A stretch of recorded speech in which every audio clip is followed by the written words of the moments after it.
సమయం వచ్చింది. లలితాదేవి మరణం ముమ్మాటికి హత్య చేసింది ఎవరో కాదు, మంత్రి శ్రీహరిరావు కొడుకు రామ్ కుమార్.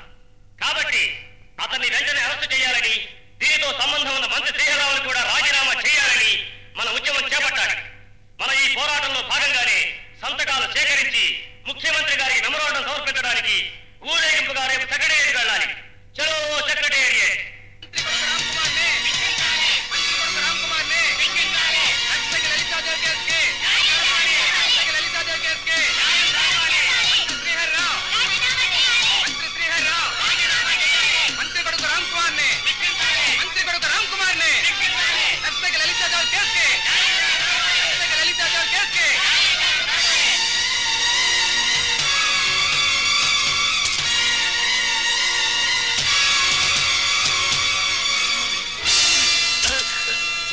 చూడు, ఆ పేపర్లన్నింటిలో నా తలకాయంత అక్షరాలతో ఆ దిక్కుమాలిన దాని చావు గురించి, ఆ చావుతో నీకున్న కనెక్షన్ గురించి రాశారు. ఎందుకు నన్ను ఆవేశపడతావు? పేపర్ వాళ్ళకి అవకాశం దొరికితే చాలు ఇలాగే రాస్తారు.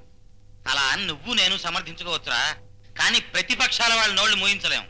అది కాదండి, ఎవరితో ప్రాణాలు తీసుకుంటే మన అబ్బాయి గురించి రాయటం ఏంటండి ఆ పేపర్ వాళ్ళు? వాడు నీ కొడుకు కాబట్టి నీ కళ్ళకి సకల గుణాభిరాముల్లా కనపడుతున్నాడేమో, కానీ పత్రికల వాళ్ళకి ప్రతిపక్షాల వాళ్ళకి మాత్రం సకల చండాలపు చక్రవర్తిలా కనపడుతున్నాడు. అసలు వాళ్ళు రాశారని కాదు నా బాధ, ఫలానా మంత్రి గారి కొడుకు అని నా గురించి హెడ్డింగ్లు పెట్టి మరీ రాశారు. చిచి. సర్లే నాన్న, వాళ్ళు రాసినంత మాత్రం మందేం పోయింది? నీకు మీ అమ్మకి ఏం పోదురా, అసలు మీకేమన్నా ఉంటేగా పోవటానికి. పోయేది నాకు పరువు, ప్రతిష్ట, చివరికి పదవి. రే, నువ్వు నా కొడుకుగా పుట్టకుండా ఉంటే నేను ఈ పాటికి చీఫ్ మినిస్టర్ అయి ఉండేవాడిని.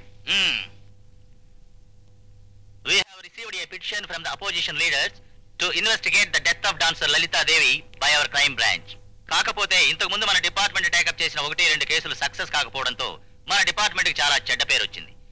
ఈ కేసునైనా పర్ఫెక్ట్ గా సాల్వ్ చేయాలంటూ